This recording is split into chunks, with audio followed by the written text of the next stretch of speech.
All right, we're gonna learn how to bind a book today. This is an example of what you're gonna end up with. There are a couple different sizes. This is the smallest one. For this example, I'm gonna make the square size. You're gonna end up with an 8 by 8 inch book if you're using this size. So the first step is to get 20 pieces of paper. Make sure you're using the size that you'd like to have your book end up at, or end up being. Check in with your teacher if you're not sure if you're choosing the right size. So I have 20 pages of the paper that I need, and I've split it up into 4 sections. Thank you. So 1, 2, 3, 4 sections. So that's 5 papers, 4 stacks of 5 papers. Now I'm gonna fold each of those stacks. I'm separating those stacks and I'm folding them just right in half. A good thing to do, after you fold that in half, thank you, is use the scissors, the back of an end of scissors, just to crease the fold a little bit more. This is gonna make the next couple steps later a little bit easier. So I'm just creasing that a little bit. For the sake of time, I'm just gonna show you the next step, but you would end up folding each of these stacks and then creasing with your scissors fully. Okay. Once you have all 4 of your stacks folded,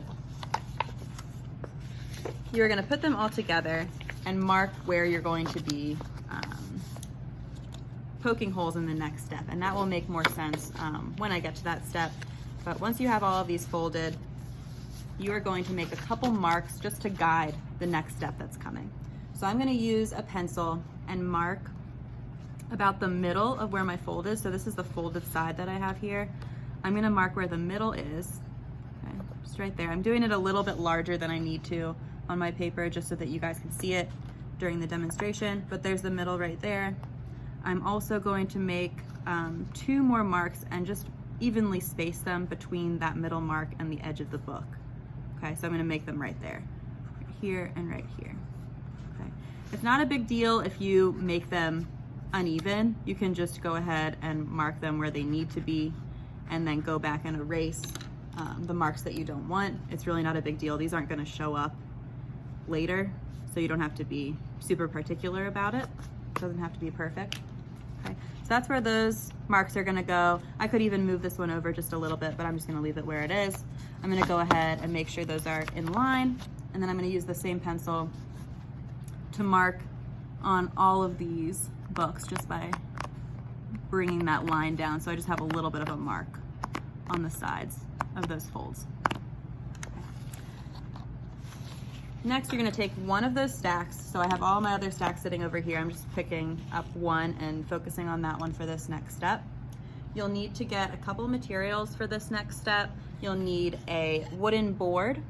You can get that from the back of the room, of the classroom. And you'll also need an awl. I mispronounced this a ton. It's just sounds like the word A-L-L, like all, but it's spelled A-W-L. So you get one of these from your teacher. You have to sign that out. It is pointy, so you want to be careful taking that to your seat. But you'll just sign that out so you can turn it back in later on. I'm gonna take my stack of papers and I'm gonna unfold them so I can see where those marks are, because that's gonna help me for this step. Okay. Now I'm gonna take the awl, and you can't see this, but it is really helpful to stand up when you're doing this step because you get a little bit more pressure. It's just easier to do this next step if you're standing, just with the angles. And I'm gonna make a little, I'm gonna poke a little hole right on the seam where all of these marks are that I've made. So I'm gonna just start in the middle. I'm gonna use my pointer finger and make sure it's in the right spot. Once I know that that's where I wanna poke the hole, I'm gonna add a little bit of pressure until you kind of feel the awl meeting the wooden board. You don't need too much pressure, so you don't have to go crazy. Also, you wanna be careful. You don't wanna put too much pressure on these. You don't wanna damage the tool. So I'm gonna find that next spot, make sure I'm on the seam. I don't wanna be over here because then my book will be wonky. Do the same thing on all of these spots.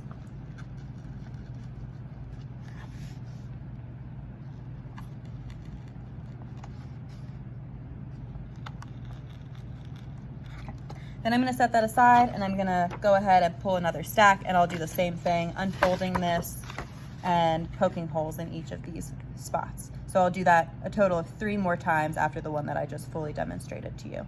Once you're finished with that step, you want to check your awl back into your teacher. There might be some other students that are ready for that step, and you won't need this tool anymore after you poke those holes. You'll be ready to move on, won't need to use this for the rest of the bookbinding techniques.